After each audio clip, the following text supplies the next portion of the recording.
Her scream sliced through the afternoon air just seconds before the chaos erupted. HOA President Deborah Callahan lunged forward, shoving one police officer so hard he stumbled back onto my lawn. The other officer barely had time to react before she swung her purse at him, shouting, "You can't arrest the president of the HOA." Flashing lights strobed across the quiet cul-de-sac neighbors, peeked through curtains, and I just stood there on my porch, coffee cup in hand, watching the woman who'd ruled this neighborhood like a dictator lose every ounce of control she'd ever had. It all started because I dared to tow her SUV off my own driveway, a driveway she claimed belonged to the HOA. I followed the law. She chose war. And in less than 10 minutes, Karen went from issuing fake citations to being cuffed and dragged away in front of the entire block. What none of them knew was that I'd recorded every second, the perfect evidence for what was about to become Maple Ridge's most infamous HOA meltdown. Before we dive in, drop your city and local time in the comments, and don't forget to subscribe because you're about to see how karma parks perfectly. When I first moved into my grandmother's old home in Maple Ridge, Colorado, I thought I'd found peace. The house was small, framed by pine trees, and the faint sound of a creek down the hill, the kind of place where you could smell coffee in the morning and hear nothing but birds and the occasional passing car. It was the house I grew up visiting every summer, the house my grandmother Ruth Parker had fought to keep from being swallowed by the ever-expanding homeowners association. She lost that fight years ago. The HOA absorbed the area like a spreading wildfire, and now every fence, flower bed, and front door color needed to be approved. When Grandma passed, the board sent me a sympathy card, signed by the president herself, Deborah Callahan, a 50-something woman with a sharp smile and an even sharper sense of control. People in the neighborhood didn't just call her the HOA president, they called her Karen of the Ridge. The first time I met her, she showed up at my door uninvited. "Welcome to Maple Ridge, Mr. Parker," she said, clutching a clipboard like it was a weapon. "I hope you've reviewed our community standards." I hadn't. I'd barely unpacked. She pointed to my driveway. "We'll need you to repaint those cracks. The HOA doesn't allow visible fractures. It affects property value." That was my introduction. No, how are you settling in? No nice to have you. Just a warning disguised as politeness. I smiled, nodded, and closed the door before she could inspect the paint color of my mailbox. At first, I thought maybe she was just overly involved. You know, the type who collects rules like trophies. But within a week, her presence became impossible to ignore. One Tuesday morning, I stepped outside to grab my toolbox and froze. A white SUV was parked squarely across my driveway. Brand new, spotless, with a license plate that read HOA 1. I thought, no way. Maybe it was a visitor, a delivery driver. But as I walked closer, I saw the decal on the bumper, "Property of Maple Ridge, HOA." Out came Deborah, heels, clicking sunglasses, glinting like she was walking a red carpet instead of my concrete. "Oh, good morning," she chirped. "Don't mind my car. I'm just doing a perimeter inspection." "Of my driveway?" I asked. She smiled, wide and fake. "Everything inside Maple Ridge is subject to HOA evaluation, Mr. Parker. It's in the charter." I didn't argue. Not yet. I was still the new guy, and part of me wanted to avoid conflict. Maybe she was bluffing. Maybe she'd drive away and never do it again. She didn't. By the third week, it had become routine. Her SUV parked across my driveway like it was her personal office space, sometimes for minutes, sometimes for hours. Once she even left a note under my windshield wiper that read, "Driveways are shared visual zones. Keep yours clear for inspections." I laughed. Then I stopped laughing, because the next day I found she'd placed a warning notice in my mailbox, a formal HOA citation, claiming my front yard grass exceeded approved height. I measured it. It was 3 inches. The HOA limit was 4. That was the day I realized this wasn't about grass or cracks or driveways. It was about control. A few days later came the moment that changed everything. I had a major job interview, the kind that could pull me out of debt and start a new chapter. I woke up early, ironed my suit, reviewed my notes, and walked outside, straight into Deja Vu, her SUV, parked, again, right in front of my car, blocking me completely. Deborah wasn't home. I called her number from the HOA directory. No answer. I texted. No reply. 5 minutes passed, 10, then 20. My stomach churned as the minutes bled into panic. Finally, I ordered an Uber. By the time I arrived at the office, I was 20 minutes late and soaked in sweat. The receptionist gave me a look that said it all. They'd already moved on to the next candidate. That was it. That was the moment something inside me clicked. I went home, logged on to the Jefferson County Ordinance's website, and spent 3 hours reading about private property rights, towing regulations, and signage requirements. If Deborah wanted to play legal games, I'd beat her by following the law better than she ever could. The next morning, I installed a steel sign right beside my driveway: private driveway, no parking. Violators will be towed at owner's expense. I even made sure the font size met the county's minimum visibility standard. Then I set up my new doorbell camera, angled perfectly toward the driveway. For good measure, I emailed the HOA board, including Deborah, with a polite but firm message. This driveway is private property, as listed in the deed transfer dated April 16.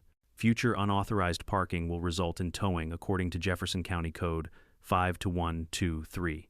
She replied 2 hours later, "I am the HOA. You don't make the rules here." I didn't respond. I just waited. 2 days later, the waiting ended. I came home from work, and there it was again, the white SUV gleaming in the sun like a taunt. Except this time she'd left a piece of cardboard on the dashboard. Written in thick black marker, "You don't own the street, Nicholas. I'll park wherever I want." That was the moment I called Caleb Brooks, a tow operator recommended by the county sheriff's website. I showed him the sign, the photos, and my proof of ownership. He nodded once and said, "Looks perfectly legal." 10 minutes later, the hook was under her SUV. 15 minutes later, her throne was gone. For the first time in weeks, my driveway looked like my driveway again. I remember standing there in the sunlight, coffee in hand, feeling something close to victory. I even smiled. But peace never lasts long when you live next to an HOA Karen. 45 minutes later, I heard shouting from the street, shrill, furious shouting. Deborah was storming across my lawn, waving her arms like she was conducting an orchestra of rage. "You stole HOA property," she screamed. "Your car was towed legally, Mrs. Callahan," I said calmly, holding up the tow slip. She snatched it, crumpled it in her hand, and threw it at my feet. "You think you can defy me? I run this community. I'll have your house condemned if I have to." I took a sip of coffee. "Then I suggest you start with a building permit, Karen." That was when she completely lost it. She pulled out her phone, dialed 911, and shouted loud enough for half the neighborhood to hear, "This man stole my vehicle. I'm the HOA president. Arrest him now." I almost laughed. Grand Theft Auto, really. But within minutes, 2 patrol cars rolled up the streetlights, flashing sirens cutting through the summer air. Officer James Ramirez stepped out first, followed by Officer Megan Chen. Both of them looked tired, like they'd seen this kind of thing before. "Afternoon, folks," Ramirez said. "Can someone explain what's going on?" Deborah started first, of course. "He illegally towed HOA property. He's a threat to the community." Officer Chen looked at me. "Sir, your name?" "Nicholas Parker." The car was parked on my private driveway. I followed county law and have documentation. I handed them the tow, slipped the deed copy, and even my phone with footage from the doorbell cam. Ramirez scrolled for 20 seconds, then turned the screen toward Chen. They both nodded. "Everything checks out, ma'am," Ramirez said to Deborah. "This is private property." He acted within his rights. Deborah's jaw dropped. No, you don't understand. I am the HOA. I can park anywhere I need to," Ma'am Chen said carefully. "The HOA doesn't override property law." And that's when it happened, the moment that started the video you've already seen. Deborah's face turned red, then purple. She screamed something about corruption and conspiracies, stepped forward, and shoved Officer Chen square in the shoulder. Ramirez moved to restrain her, but she swung her purse at him, connecting with his arm. "Ma'am, you're under arrest," he shouted. "No, you can't do this to me." The sound of cuffs snapping shut was louder than I expected. The neighborhood was silent, except for Deborah's voice still shouting as she was led to the cruiser. That was the day HOA Karen met the law, and it was only the beginning. The next morning, Maple Ridge looked like a crime scene draped in gossip. Every front porch whispered, every curtain twitched, and every group text in the neighborhood lit up like wildfire.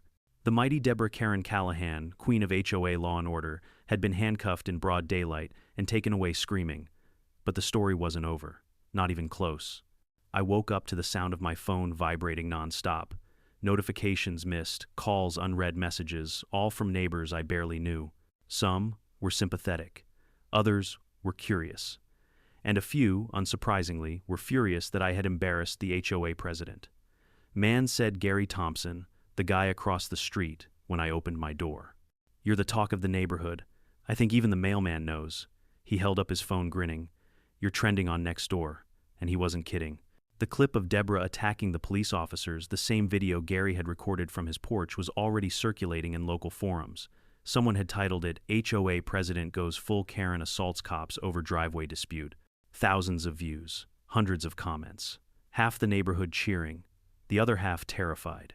I scrolled through them and saw everything from "she had it coming" to "this is what happens when power gets to your head." One even said, "Finally, someone stood up to her." I should have felt good, vindicated.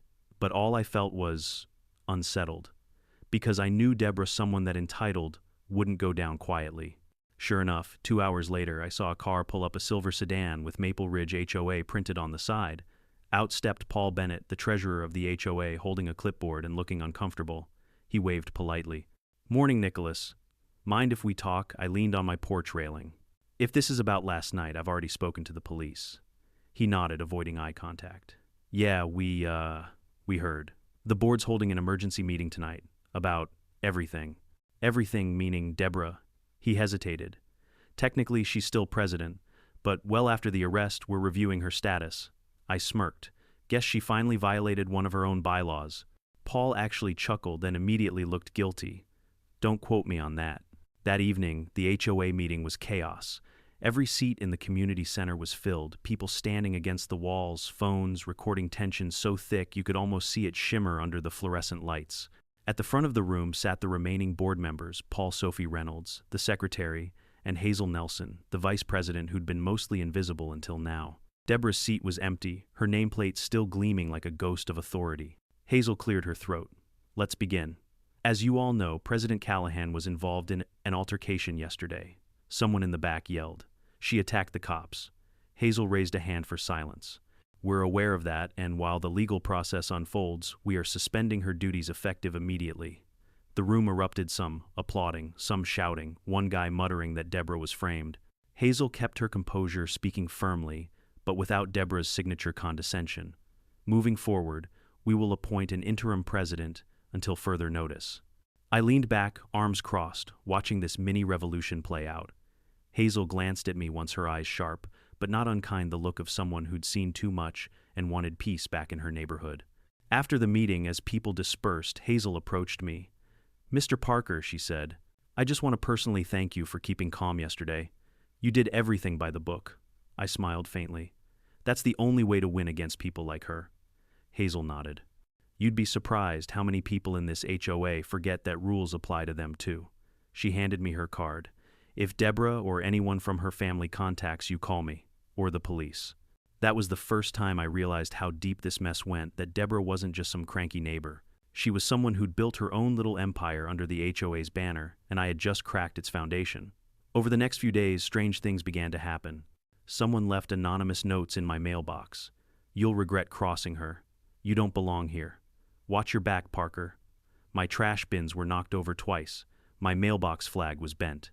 Someone even poured detergent across my front lawn, killing a long stripe of grass like a chemical scar. I filed a report with Officer Ramirez, who now knew me by name. He sighed when he saw the photos. "Let me guess you think it's her," I shrugged. "She's in custody, right?" He gave me a look. "Released on bond. Yesterday." The words hit like a punch. "She's out." "Yep, $375, 000 bond." Her family must have scrambled fast. I didn't sleep that night. Every creak in the house sounded like footsteps. I checked the doorbell camera twice, 3 times. At 1, 2, 7 a.m. It finally pinged, movement detected. I opened the feed and froze. It was her, Deborah, standing in the middle of my driveway, arms folded, staring directly into the camera. She didn't move, didn't speak, just stared. After 20 seconds, she raised her hand and pointed at the sign that said, "Private driveway, no parking." Then she walked away. The next morning, I showed the footage to Ramirez. He looked exhausted but unsurprised. Technically, she didn't trespass, not yet, but keep documenting everything. So I did. For days, I collected screenshots, recordings, timestamps. The HOA board sent an official notice declaring Deborah temporarily suspended, but she refused to accept it. In fact, she started sending her own official letters, forged documents, stamped with the HOA logo, declaring that I owed $1 200 inches community violation fees for harassment of the board. Hazel called me personally when she found out. "Those letters are illegal. We'll file a cease and desist." But Deborah wasn't stopping. She was unraveling. Then came the most surreal day of all, the court hearing for her assault charges. I was called as a witness. When I walked into the courtroom, she was already there, sitting beside her public defender, glaring daggers at me across the aisle. Her once perfect hair was limp. Her signature pearl necklace was gone. But that smug defiance, still there, buried under a layer of humiliation. The prosecutor, ADA Thomas Grady, presented the case like clockwork. Body cam footage, my testimony, Gary's video, even Deborah's own screaming 911 call. The courtroom gasped when they played the clip of her shoving Officer Chen. Her lawyer tried to spin it. My client was emotionally distressed, acting out of panic. Panic doesn't justify assault, the judge interrupted. When it was my turn to testify, I stood straight, hands folded, and told the truth. Every detail. Calm. Factual. I didn't add venom, didn't gloat, I didn't need to. The evidence spoke louder than any revenge ever could. By the end, Judge Marcia Whitaker looked over her glasses and said, "Given the nature of this offense, and the defendant's prior record, bail remains set at $375,000. This court will not tolerate abuse of authority, whether it comes from a public office or a homeowners association." Deborah's face went white.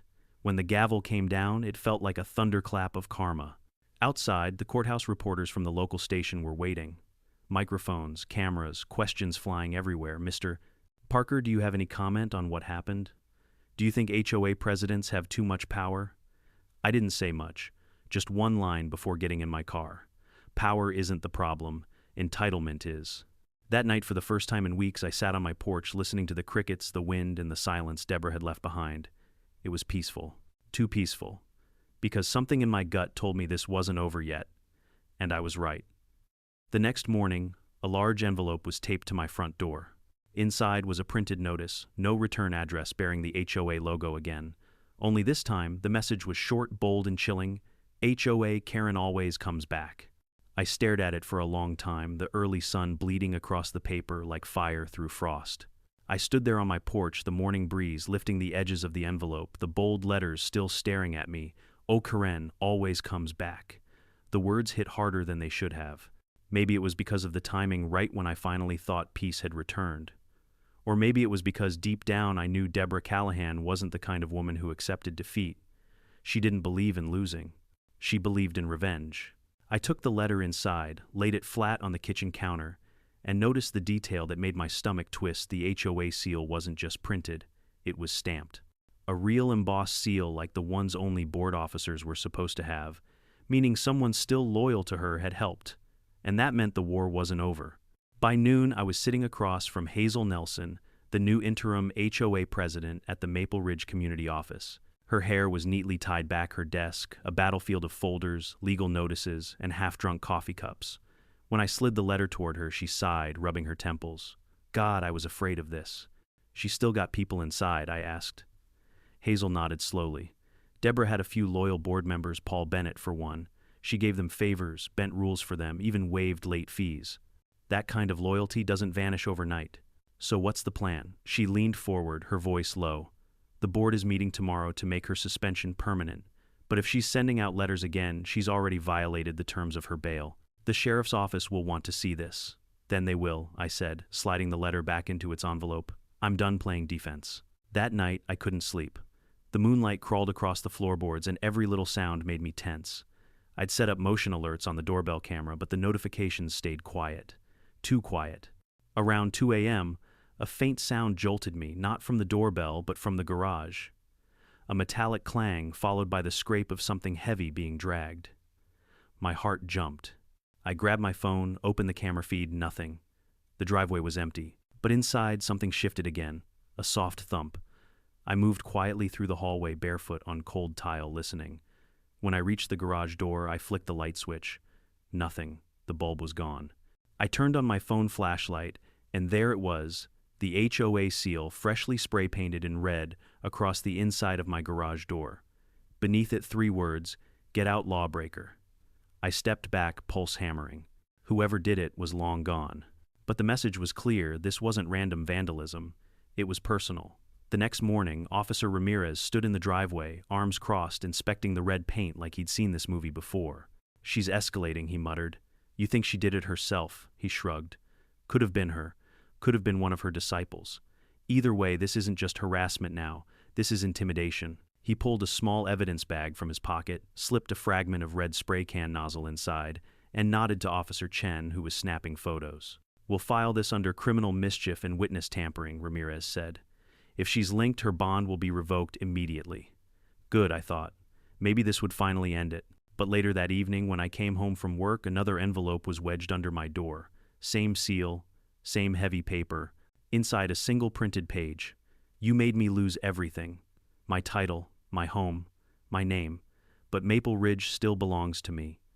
You'll see. There was no signature. But the scent of her floral perfume, that same overpowering gardenia she used to wear at every HOA meeting, was unmistakable. 2 days later, Hazel called me in a rush.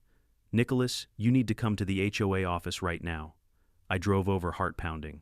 When I walked in, she was pacing in front of the copier holding a manila folder full of documents. She's filed a civil complaint against you, Hazel said, eyes wide. Through the HOA, using old letterhead she forged. I blinked. What kind of complaint? She claims you violated community cohesion regulations by removing HOA signage without approval. Hazel tossed the paper onto the desk. She's saying your tow sign was unauthorized and caused mental distress to board members. I couldn't help but laugh. Mental distress. She tried to punch a cop. Hazel didn't smile. Nicholas, this is serious. She's using the HOA legal structure to harass you. We're getting reports she's been emailing residents under the subject line, Reclaim the Ridge. I exhaled slowly. So now she's building her own little army. Hazel nodded. I'm working with our attorney to issue a permanent removal order from the HOA board. Once it's official, she won't be able to claim any authority again. But until then, we're exposed. That word exposed lingered. Because that weekend, it got worse. On Saturday morning, I woke to a commotion outside. When I looked out my window, I saw 3 people standing on my lawn hammering something into the ground. I stormed out in disbelief. Hey, what do you think you're doing? One of them, a heavy-set man in a blue polo, didn't even look up. Just following orders from the president, buddy. I glanced down at the sign they were planting, property under. HO review, unauthorized structure. Take that down, I snapped. Call the board if you've got a problem. I am calling the board, I said, grabbing my phone. Within minutes, Hazel arrived, her face pale with fury. She didn't even need to ask. She walked straight to the men, flashing her badge as acting president. This is a cease and desist situation. You're trespassing on private property. Remove that sign now or I'll call the sheriff myself. The men hesitated, muttered something about Deborah's orders and left. Hazel turned to me, shaking her head. She's coordinating people behind the scenes, she said, and she's convincing them she's been reinstated. It's delusion mixed with authority, a dangerous combination. I'm starting to think she's lost her mind. Hazel looked grim. She lost that weeks ago. Now she's just trying to drag everyone down with her. That night I decided I'd had enough. I spent 3 hours compiling every piece of evidence I had, photos, videos, emails, even the perfume-scented letters. I organized it all into a neat digital folder labeled Operation HOA Karen. Then I sent it to Ada Thomas Grady, the same prosecutor handling her assault case. His reply came the next morning, received. This may constitute witness harassment and bail violation. Expect follow-up. By noon, I got a call from Officer Ramirez again. We've got a warrant, he said. We're picking her up tonight. That sentence felt like air after suffocation. When evening fell, I saw the police cars roll past my house toward the end of the street, Deborah's end. The flashing lights painted the houses red and blue again, and for a moment I felt the same rush as the night it all started. I watched from my porch as officers led her out, still dressed impeccably, still shouting about injustice and fraudulent leadership. But there was something different this time. She wasn't furious. She was smiling. It sent a chill straight through me. The next day, Hazel called. They've taken her in. Her bond's been revoked. She's being held until trial. I finally exhaled. Good. Maybe now the Ridge can breathe again. Hazel hesitated. Nicholas, there's one more thing. When they arrested her, they found a file in her house, labeled with your name. It had printed photos of your home, your car, even your mailbox. Dozens of them. I sat down slowly. What the hell was she planning? We don't know. But whatever it was, it's over now. For good. Or so we thought. Because a week later, the Maple Ridge newsletter arrived in everyone's mailbox, unsigned, no official header, no credits, just a single page typed in all caps, "The HOA is forever, and so am I." I stared at it for a long moment, the echo of sirens and shouting replaying in my mind. Maybe Deborah Callahan was gone, but HOA Karen, her legend, had just begun. When the anonymous newsletter hit every doorstep in Maple Ridge, the whole neighborhood froze like someone had dropped a ghost in their mailbox. The paper was plain cheap printer stock, no signature, no HOA logo, but the message in blocky black letters screamed through every living room, "The HOA is forever, and so am I." Even the calmest neighbors started locking their gates. You could feel it in the air, tension, fear, and curiosity all tangled together. I wasn't scared, at least not at first. I was angry. Angry that even behind bars, Deborah Karen Callahan could still infect this neighborhood with her arrogance. I walked outside that morning to find Gary Thompson pacing by his mailbox holding the same flyer. "She's in jail," he said. "So how the hell did she pull this off?"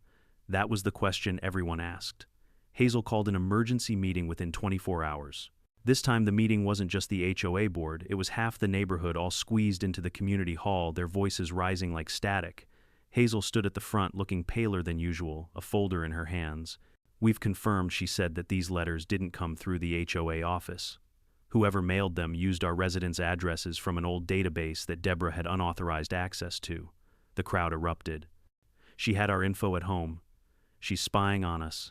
"I told you that woman was crazy," Hazel raised her voice, trying to maintain control. "We've turned the information over to the sheriff's department. They're investigating how she sent the newsletters while incarcerated. It's possible she had help." I didn't need to guess. Deborah had allies, people who still believed in her vision for Maple Ridge. To them, she wasn't a criminal. She was a crusader. That night, my doorbell camera caught something I didn't expect. Around 1:45 p.m., a car pulled up, dark blue sedan headlights off. The driver stepped out wearing a hoodie and gloves, placed a small object in my mailbox, and drove away without saying a word. I waited until morning to check. Inside the mailbox was a USB flash drive wrapped in duct tape. No note, no clue. I didn't want to plug it in on my main computer. It felt like something straight out of a thriller. So I grabbed my old laptop, disconnected the Wi-Fi, and opened it. The folder inside was titled Maple Ridge, Internal. My stomach dropped when I saw the contents. Scanned HOA documents, private emails, even meeting transcripts, years of files Deborah must have stolen or copied while she was president. At the top of the list, one folder stood out, Parker Case. I opened it. Inside were screenshots of my emails, photos of my house, my family's property deed, everything from the first day I moved in. One document stopped me cold, a draft letter to the county assessor requesting a reclassification of parcel boundaries for community oversight. Signed, President Deborah Callahan. She had tried to legally reclassify my driveway and several others under HOA jurisdiction months before our first confrontation. If she'd succeeded, my towing action would have been illegal. She'd been planning to take control of my property long before she ever parked there. Hazel's voice echoed in my head. "You'd be surprised how many people in this HOA forget that rules apply to them too." I called her immediately. She arrived 20 minutes later, storming in like a detective. When I showed her the files, she went pale. This is evidence," she said quietly. She was trying to expand HOA boundaries without the board's vote. "That's fraud." I nodded. "And someone helped her collect this. She couldn't have printed or mailed anything from jail." Hazel looked at the timestamp on the newsletters. They were all postmarked 3 days ago. The same day Paul Bennett visited her. Paul, the treasurer, who'd stayed suspiciously quiet since Deborah's arrest. Hazel exhaled sharply. "We need to act fast." The next day, she arranged a meeting with the county investigator assigned to Deborah's case. His name was Detective Ryan Colby, a tall man with a calm, weary look, like he'd been dealing with HOA feuds for far too long. He flipped through the printed files I'd given him, his eyebrows tightening. "This is serious. If she altered property boundaries, that's a federal matter. And if Bennett's helping her, that's conspiracy to commit fraud." Hazel frowned. "What happens if it's true? Then Maple Ridge isn't just dealing with an HOA scandal," Colby said. "You're sitting on a full-blown criminal enterprise." I couldn't believe it. Our quiet, picturesque neighborhood, the kind of place where retirees waved from their lawns, was now ground zero for a fraud investigation. Over the next week, deputies interviewed board members, subpoenaed HOA financial records, and even visited the local post office to track the newsletter's origin. Every day someone new was whispering about subpoenas, forged checks, and hidden accounts. And then out of nowhere, Paul Bennett vanished. He stopped showing up to meetings. His house was dark blinds, closed car gone. Hazel called his phone, no answer. His wife claimed he'd gone on a business trip, but her eyes told a different story. The same night Paul disappeared, Hazel's office was broken into. The only thing missing, the backup hard drive containing HOA records from Deborah's presidency. It didn't take a detective to see the pattern. A week later, I was at home when Officer Ramirez called. Parker, you'll want to sit down. We found Bennett's car, where abandoned near the county line. Inside there were HOA documents and several letters addressed to Deborah at the county jail. Looks like he was her courier. I sighed.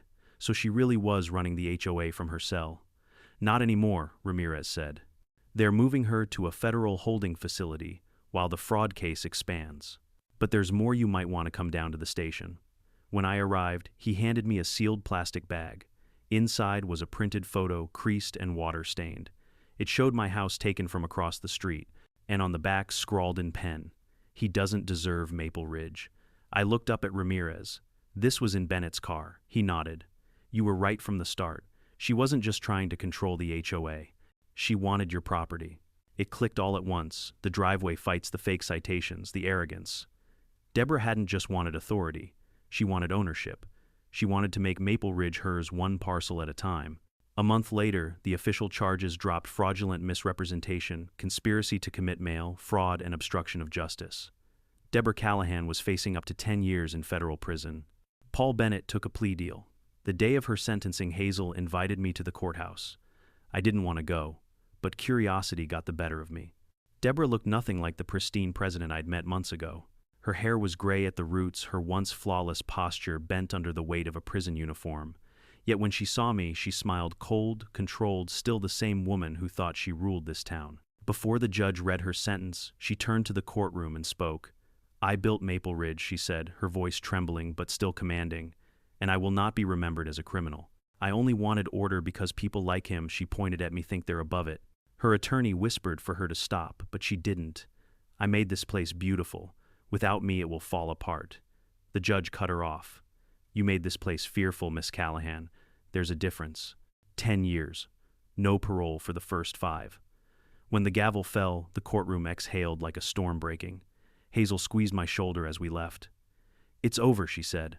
But as I walked through the courthouse doors, I couldn't shake the feeling that it wasn't. Because power like Deborah's doesn't die, it lingers. And when I got home that evening, waiting in my mailbox was a fresh envelope. No stamp, no address, just 2 words written in black ink, still here. The handwriting was hers. The ink was still wet. And for the first time in months, I realized even when the HOA falls, Karen never truly leaves. For days after Deborah's sentencing, Maple Ridge felt unnervingly calm. Too calm. The kind of silence that doesn't mean peace, it means something's waiting. The mailboxes stood empty. No more HOA memos. No anonymous flyers. No notes slipped under doors. The lawns grew wild again, fences lost their perfect symmetry, and for once nobody cared. The neighborhood had started healing. At least that's what we wanted to believe. Hazel, now officially elected as president of the reformed Maple Ridge HOA, began rebuilding the board with transparent meetings and open votes. She even formed a new committee to review every past policy Deborah had written, half of which turned out to be unconstitutional, illegal, or just plain ridiculous. I attended one of those meetings out of curiosity. Hazel stood at the front papers spread before her and read aloud. Section 12B, residents must repaint mailboxes every 3 months to preserve uniformity. The crowd laughed. Someone shouted, only Karen would make a law like that. Hazel smiled faintly. Well, that law and everyone like it is hereby repealed. The room erupted into applause. For a moment, Maple Ridge felt human again. After the meeting, Hazel approached me. She said, if you ever want to join the new board, there's a seat open. I chuckled. Appreciate it, but I think I've had enough HOA drama for one lifetime. She laughed, but there was something in her eyes, something uneasy. Yeah, me too. I didn't think much of it until 3 days later when things started getting strange again. It began with the security cameras. One morning I checked my phone and noticed the doorbell cam had gone offline. No alerts, no live feed. Just a static error message, device not connected. I thought it was a power issue, so I went outside. The wiring was intact, but the camera's lens had been covered with something. I peeled it off and froze. It was a printed photo of Deborah cut from an old newspaper article about her sentencing, taped neatly over the lens. Her eyes, even in print, seemed to stare right at me. My hands tightened around the photo. No way, I muttered. She's locked up. But then, as I turned it over, I saw scrawled words on the back in black marker, still here. Same handwriting, same ink style as before. I took the photo straight to Officer Ramirez, who looked at it, sighed, and muttered, You've got to be kidding me. She's in federal custody, I said. She can't possibly. Maybe not her, he interrupted. But someone's keeping her spirit alive. Her spirit, that's one word for it. He leaned back in his chair. We've seen it before. Followers, copycats, obsessed neighbors. They think they're finishing her mission. You'd be surprised how many people idolize power, even toxic power. I wanted to believe it was just some bored idiot trying to scare me. But when I drove home that night, I saw something that made my blood run cold. Deborah's white SUV. Parked 2 blocks down, engine off, headlights dark. The same make, same custom plate, HOA 1. I slowed down, squinting. It couldn't be hers. The original had been seized as part of the investigation. But this one looked identical down to the small crack on the rear bumper. I pulled out my phone and snapped a photo, zooming in on the windshield. A note sat under the wiper. Property inspection. Authorized by Maple Ridge HOA. I could almost hear her smug voice saying it. By the time I got out of my car, the SUV's headlights flashed twice, and then it drove off. Hazel didn't believe it at first. Nicholas, that car was impounded. It can't be hers.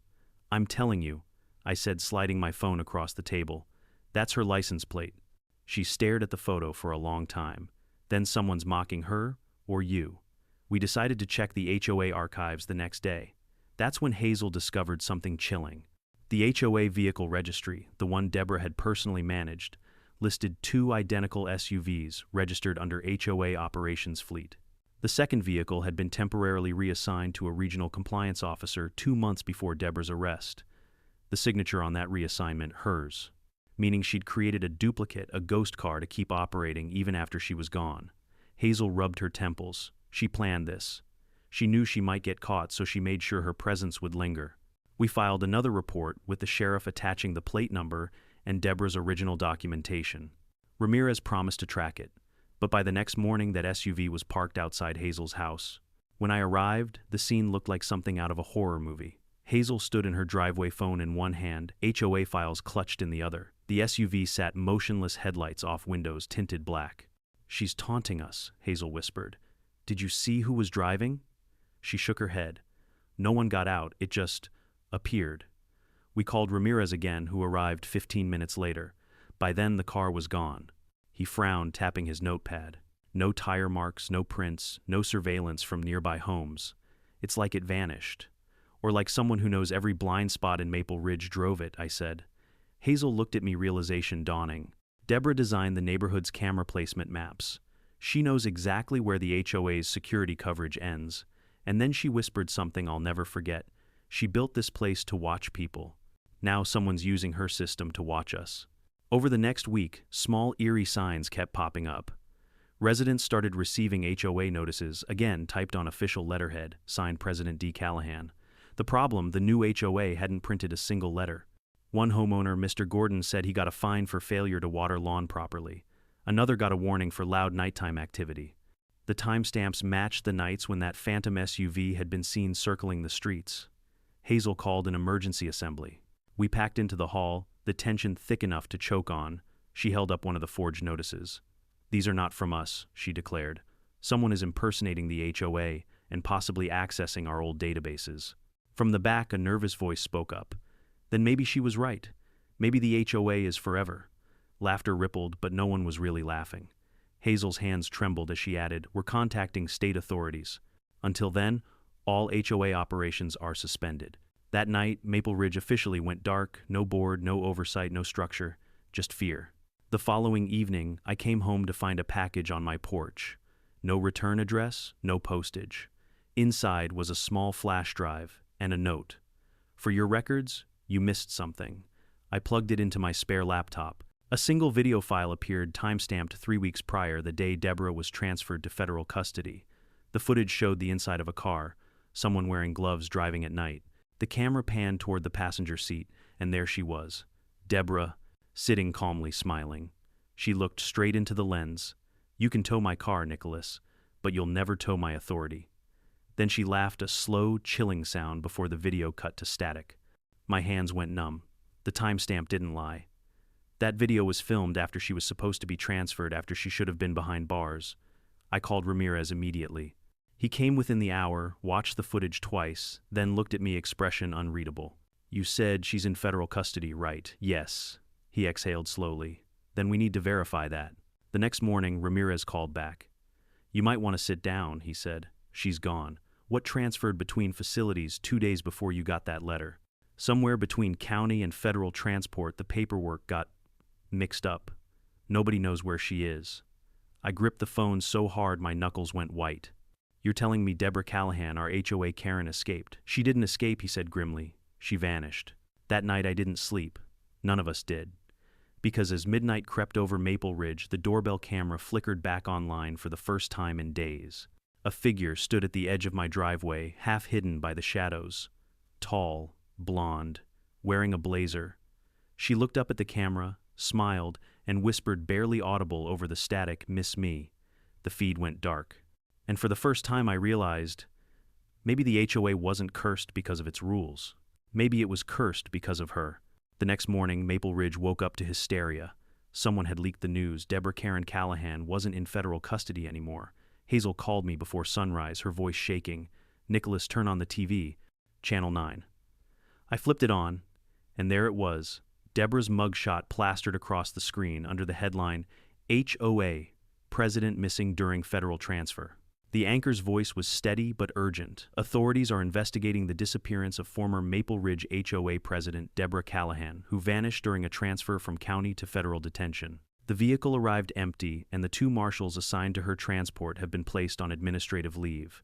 The FBI is now involved." Hazel whispered through the phone. "They lost her, Nicholas." "How do you even lose her?" I didn't have an answer.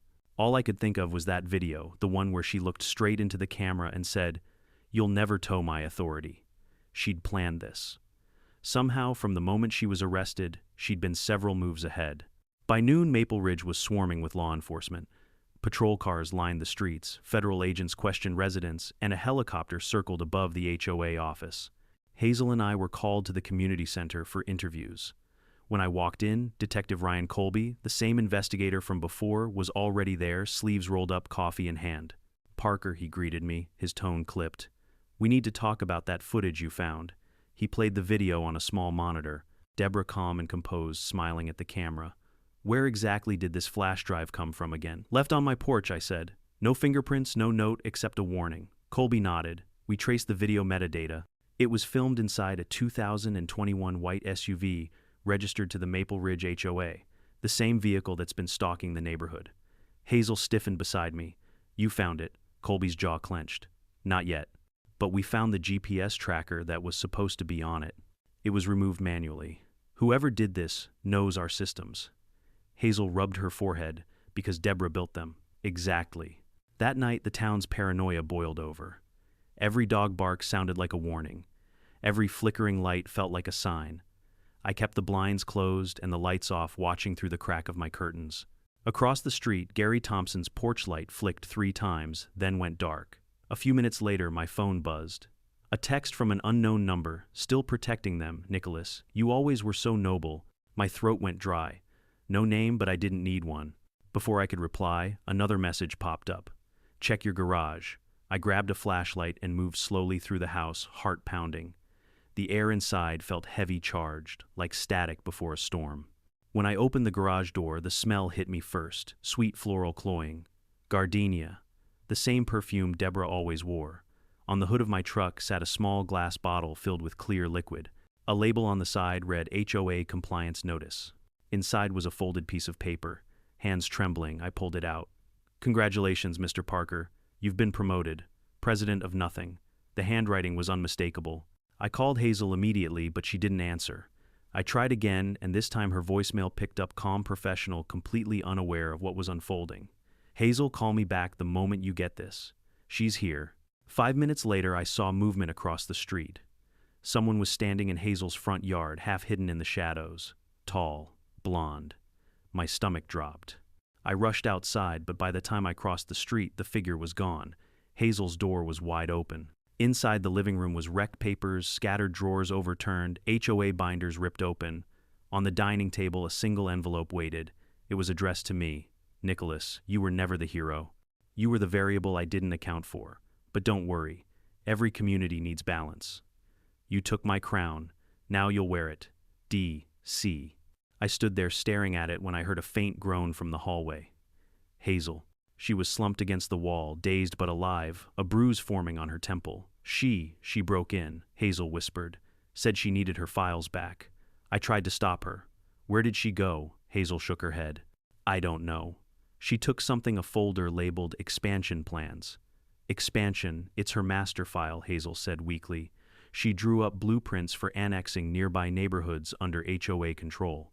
If she gets that approved, she can rebuild Maple Ridge, I finished. Hazel grabbed my wrist, her voice trembling. You have to stop her. By the next morning, the whole county knew. Deborah wasn't just missing, she was active. Police found the duplicate SUV abandoned near an unfinished housing development on the edge of town. Inside were dozens of documents, fake IDs, copies of HOA, bylaws, maps marked with red X's. At the center of every map was Maple Ridge. Detective Colby showed me one of them in his office. She's trying to reclaim the HOA structure, he said. We think she's targeting the developers who used to work with her people who owe her favors. She's not just running, I said. She's rebuilding. He nodded grimly. Which is why we're moving you and Miss Nelson into temporary protective custody. You're both on her list. I didn't argue. I was too tired to argue. But deep down, I knew Deborah wouldn't stop until she saw me humiliated. That's what it had always been about. Not rules, not property. Control. And she'd lost it to me.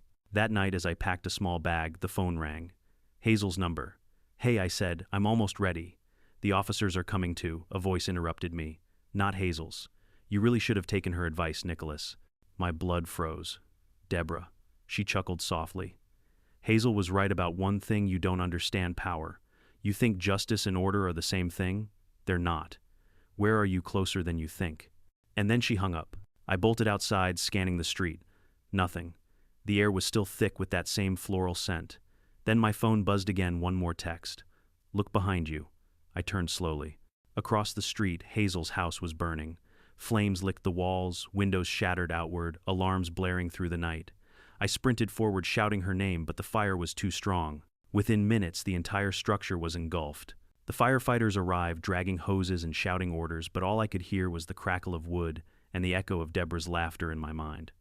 Later, when the smoke cleared, investigators found something in the ashes. Not Hazel's body. Thank God she'd escaped through the back door, but a single metal object half melted in the debris. A badge, the old HOA president's pin. Somehow it had survived. Ramirez held it up under his flashlight, frowning. You know what this means? I nodded. Yeah, she's not burning the HOA down. She's rebaptizing it. The next day I woke to an email from an untraceable address. Welcome to your new position, Mr. Parker, HOA President Maple Ridge, reinstated by unanimous vote. See you at the next meeting. Attached was a photo. My house, taken from across the street. And in the window, reflection just barely visible, was her face, smiling, watching, waiting. For the first time since this all began, I wasn't sure if Maple Ridge could ever be saved, because Deborah Karen Callahan didn't just run a homeowners association, she'd built a cult, and somehow even after the system took her crown, she'd found a way to wear it again. I didn't sleep that night. Her email kept replaying in my head like a broken record. Welcome to your new position, Mr. Parker. HOA President reinstated by unanimous vote. It was absurd, impossible. There was no board left, no quorum, no vote. Hazel was in hiding. The sheriff had shut down the HOA temporarily, and half the neighborhood wanted to dissolve it entirely. But that didn't matter to Deborah Karen Callahan. She wasn't bound by reality anymore. She was writing her own. By dawn, I found myself sitting in my kitchen, staring at the printed photo she'd attached to one of my house. The reflection of her face in the window was faint, but the longer I stared, the more I convinced myself she was really there when it was taken, watching, maybe even standing just beyond the trees. My phone buzzed. Detective Ryan Colby. Parker, are you still at home? Yeah. Why don't move? We need you at the station immediately. There's been a development. His tone was clipped cold professional, the kind that only came out when something was very, very wrong. I grabbed my keys and drove straight there, heart thudding. When I walked into the precinct, Colby was waiting with Officer Ramirez and ADA Thomas Grady. They looked exhausted. Grady spoke first. We found Deborah. Those words hit like an electric shock. You found her, he nodded slowly. Early this morning, a hiker spotted the burned-out shell of a white SUV, about 15 miles west of here, near the foothills. License plate matches HOA one. My pulse raced. Was she? Colby shook his head. No body. Just her phone, some personal items, and a stack of files labeled Phase 2. The fire was intentional, accelerant traces everywhere. I slumped into a chair. So she's still out there. Ramirez crossed his arms. Either that or someone wants us to think she is. They showed me photos from the scene, the SUV reduced to blackened metal, the scorched remnants of documents scattered across the ground. But one image stood out, a half-burned HOA letterhead stamped Reformation Project Parker. What the hell does that mean? I asked. Grady exhaled. We think it was part of her plan to rebuild Maple Ridge under a new name, a total reset. She called it Reformation. You were listed as the president of record. Me, Colby nodded. She forged signatures, yours. Hazel's, even mine. She submitted the incorporation paperwork to the county 2 days before she vanished. I rubbed my forehead, so she made me the face of her ghost HOA. Exactly, Grady said. And now every violation letter, every forged notice, every threatening email, legally it traces back to you. The room tilted slightly. You've got to be kidding. Ramirez leaned on the table. We're not. Someone is using your name to resurrect her system. And the worst part, some residents are starting to believe it. By that afternoon, the rumors had already spread. I drove back through Maple Ridge and saw a new sign nailed to a wooden post near the entrance Maple Ridge HOA under new management president, Nicholas Parker. Someone had even stapled flyers to mailboxes with my name on them, demanding overdue membership fees. Neighbors stared as I drove by. Some waved awkwardly. Others glared. Gary Thompson crossed his arms as I pulled into my driveway. Man, you've got to tell me what's going on, he said. People think you've taken over the HOA. I sighed. I didn't. This is her Deborah's doing. Gary frowned. Deborah's dead. No, Gary. She's not. He shook his head. You didn't see the news. They found her bracelet at the crash site. The sheriff said she's presumed dead. I stared at him, stunned. Presumed isn't confirmed. He shrugged. Maybe. But the neighborhood's divided again. Half think you're her replacement, the other half think you're cursed. That night I found out which half was right. It started with the lights. Around 10 p.m., every street lamp in Maple Ridge flickered in unison, then went dark. My phone buzzed with motion alerts from the doorbell cam. Outside the neighborhood was pitch black, no porch lights, no cars, just silence. Then, in the distance, one house lit up. Hazel's. I hesitated for a moment before grabbing my flashlight and heading over. Her front door was unlocked, swinging slightly in the wind. Inside, the power was out too, except for one thing. Her laptop screen glowed in the darkness, displaying an email inbox. The sender name made my heart seize. From Deborah Callahan, d.ca, elahan@mapleridgehoa.org. Subject final notice. I clicked it open. To my dearest community, it's time to return Maple Ridge to order. Your temporary caretaker, Mr. Parker, has accepted his role as president of the reformed HOA. All future correspondence will come from his office. To Nicholas, I hope you've learned that control is not a privilege, it's a burden. Wear it well. D.C. I heard footsteps behind me and spun around. Flashlight raised. Hazel stood there, pale, trembling. She's dead, Hazel whispered. She has to be dead. Then who sent this? Hazel looked at the screen again, her voice barely audible. Someone with access to her credentials. Or, she trailed off. Or what Deborah planned for this. Maybe she scheduled these messages before she vanished. Maybe she built an automation system through the HOA servers.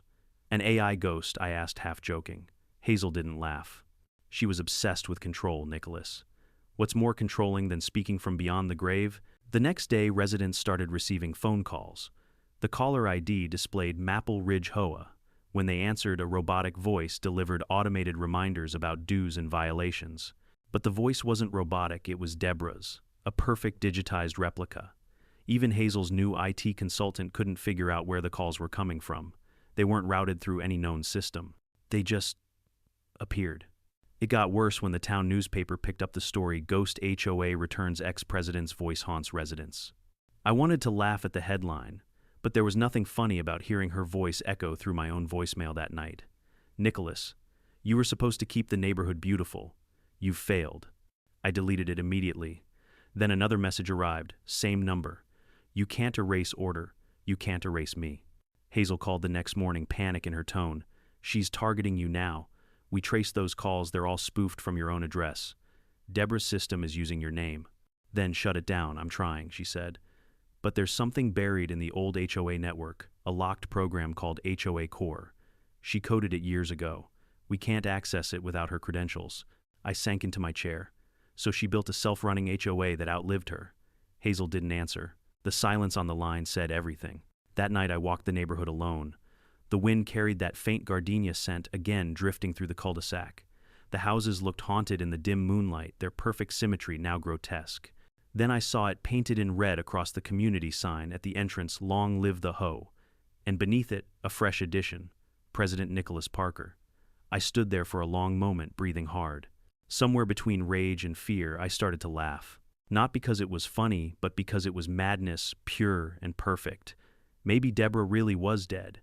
Maybe this was all her final act, a meticulously coded revenge designed to make me her legacy. Or maybe she was still out there watching, waiting for the right time to reclaim what she believed was hers.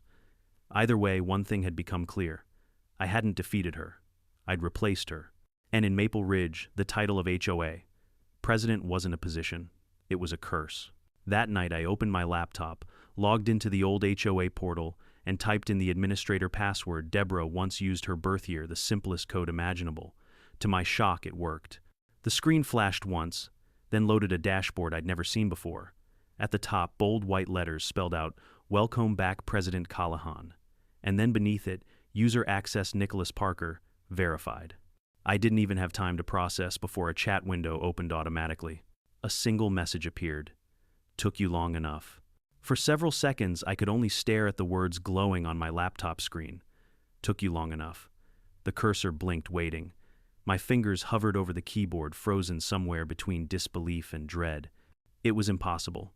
I was logged into the old HOA system under Deborah Callahan's account, but her access should have been terminated, wiped, erased by the county when the investigation began. And yet there it was, her name, her tone, her smug digital afterlife staring back at me from the void. My hands trembled as I typed, "Who is this?" The response came instantly. "The one who built this neighborhood. The one who made order out of chaos." I swallowed hard. "Deborah, that's Mrs. Callahan to you, President Parker." The chill that ran down my spine felt almost physical. For a moment, I wanted to slam the laptop shut to pretend it wasn't real. But curiosity, the same curse that got me into this mess, kept me there. "You're dead," I wrote. "Death is only a problem for the disorganized." Then, after a pause, "You think I didn't plan for this? You think I built Maple Ridge to die with me, no Nicholas? I built it to live through you." The message flashed line by line as though she were speaking it in real time. Somewhere in the house, the faint hum of my router deepened, lights flickering in rhythm with each new sentence. "You were perfect for it. Reasonable. Composed. Everyone trusts you. But you forgot something vital about control. It never vanishes. It just changes hands." I slammed the lid down, heart hammering. The sound of my front doorbell broke the silence. It rang once. Then again, I crept toward the entryway, peering through the peephole. A man in a gray delivery uniform stood on the porch, holding a clipboard and a small black box. His face was shadowed under his cap. "Delivery for Mr. Parker," he called. I didn't order anything. He smiled faintly. I know. Something in that tone set every nerve in my body on fire. "Leave it there." He nodded once, set the box down, and walked away. But as he reached the end of the driveway, he glanced back, and for a split second I saw his eyes. Cold, calculating, familiar. Paul Bennett. The treasurer who'd vanished months ago. Deborah's right-hand man. By the time I flung open the door, he was gone. The box sat motionless on the concrete matte black, with a silver HOA seal on top. No return label. No weight when I lifted it, just an eerie hollowness. I carried it to the kitchen, cut through the tape, and opened it. Inside lay a single flash drive and a folded piece of stationery embossed with the HOA crest. "Welcome to your first board meeting, Mr. President." That was all. I called Hazel immediately. She answered on the second ring, her voice hoarse from lack of sleep. "Nicholas, please tell me you're calling because the power's out again, and not because..." "She's in the system, Hazel." Silence. What I logged into the HOA portal. Her account's active.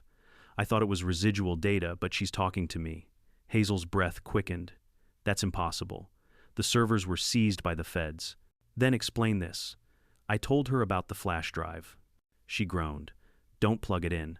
Not until we isolate it," but of course I'd already plugged it in. The screen flickered. A new window opened on its own, no interface, no login screen, just an animated map of Maple Ridge glowing in pale blue. Each house shimmered like a pulse point data lines connecting them like veins. Hazel's voice came through my speakerphone. "Nicholas, what do you see?" "A network," I whispered. She connected every home. Security systems, smart thermostats, even the HOA billing database. It's all feeding into one hub, something called the core. Hazel muttered something under her breath. I remember that name. She wanted to build an automated HOA system years ago, one that could issue citations and monitor compliance automatically. The board voted it down. I zoomed in on the screen. At the center of the map, one building pulsed brighter than the rest. My house. And beside it, the words "Primary Node President Parker." I felt sick. Hazel, she's using my network as the command center. Hazel didn't answer right away. When she did, her voice was quiet. "Then she's turned you into the HOA." By midnight, strange things began happening again. Every house in Maple Ridge received an email simultaneously. Subject line, "Community Compliance Update."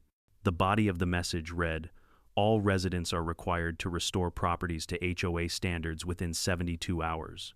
Failure to comply will result in disciplinary review by President Nicholas Parker." My phone exploded with calls. Gary, then Mrs. Holmes from down the street, then half a dozen others, furious, confused, terrified.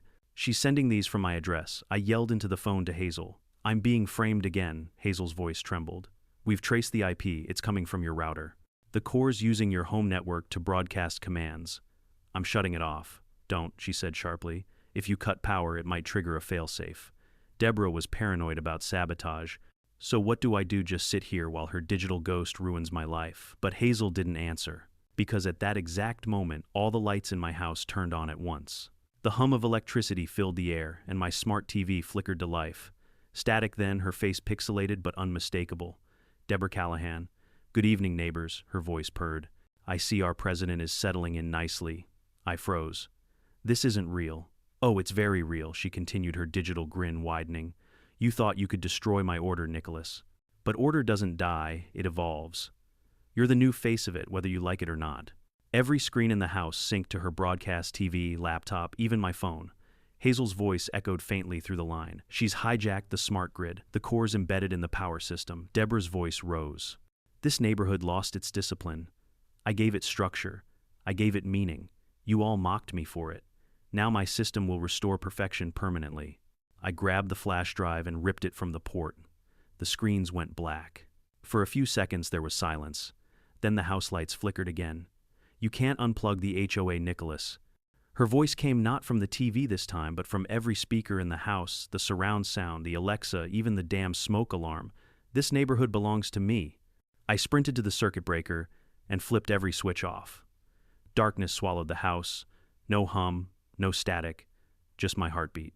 Then from the street outside came the faint sound of synchronized engines, starting one after another.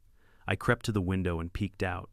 Every car in Maple Ridge was turning on, headlights glowing, horns blaring once, twice in eerie unison, then silence again. Hazel arrived 10 minutes later with 2 deputies. They found me sitting in the dark, surrounded by the faint smell of ozone and burnt circuitry. The flash drive still lay on the table, its LED blinking like a heartbeat. Colby called in a tech unit to confiscate it, but when they plugged it into their equipment, the drive fried instantly melted from the inside. "It self-destructed," one tech muttered. "Whatever code was on there, it's gone." "Good," I said. "Maybe now she's gone too." But I didn't believe it. Neither did Hazel. Because that night, as we stood outside watching the deputies drive away, the streetlights flickered back on. Slowly, one by one, each lamp glowing that same unnatural blue I'd seen on the map. And in the distance above the hum of the power lines, a faint voice echoed through the air. Not loud, not clear, but unmistakable. "HOA meeting adjourned." A month later, the county officially disbanded the Maple Ridge Homeowners Association. The land deeds were rewritten, the bylaws destroyed, and Hazel moved away. The neighborhood started fresh, but I stayed. I told myself it was to rebuild, to finish what my grandmother started. Until one morning when I opened my front door and found a single envelope waiting on the doormat. No stamp, no return address, just a wax seal pressed in the shape of the old HOA logo. Inside was a single card. "Congratulations on your re-election, President Parker. Meeting begins at dusk." At the bottom, in faint gray type, a new slogan shimmered beneath the paper's texture, barely visible unless the light hit it just right. "The OA is forever." I looked up, and for a split second I could have sworn the streetlights were glowing blue again. Then the faint scent of gardenia drifted through the air, and somewhere unseen, a woman laughed. No matter how small or quiet a community may seem, power always hides in its systems, sometimes in people, sometimes in the structures they leave behind. Maple Ridge wasn't destroyed by a woman. It was corrupted by obsession, the idea that control equals safety. Deborah Karen Callahan believed she could perfect her world by enforcing rules, but she forgot that control always demands a cost. Nicholas learned that true order doesn't come from authority, it comes from trust. Once power becomes a cage, everyone inside it is already trapped. If you take one lesson from this story, let it be this: never let fear or pride make you the villain of your own community. And if you ever find yourself living under a system that demands your obedience instead of your respect, walk away before it owns you. Don't forget to comment below where you're watching from, and subscribe for more unbelievable HOA stories like this one.